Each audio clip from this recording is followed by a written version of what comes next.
ইউরোপের রাজনৈতিক মঞ্চে হঠাৎই যেন ছড়িয়ে পড়েছে এক অদ্ভুত অনুভূতি। একটি সাধারণ কূটনৈতিক সাক্ষাৎ, কিন্তু সেই মুহূর্তেই বদলে গেল সবকিছু।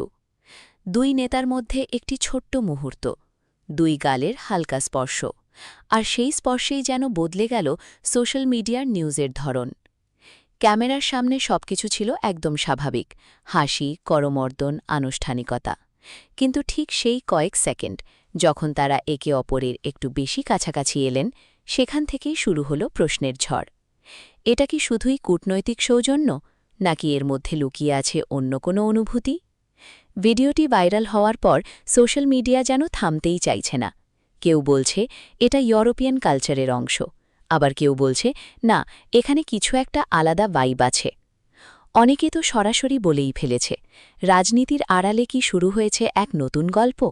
আর সবচেয়ে বড় প্রশ্ন, সত্যিই কি ফ্রান্স এবং ইটালির এই দুই নেতার মধ্যে কোনো কেমিস্ট্রি তৈরি হয়েছে, নাকি কেমিস্ট্রিটা আসলে তৈরি করেছে সোশ্যাল মিডিয়া নিজেই?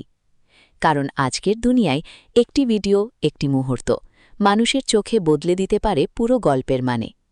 হয়তো এটা ছিল শুধু একটি সাধারণ শুভেচ্ছা বিনিময়, অথবা হয়তো তার চেয়েও একটু বেশি কিছু।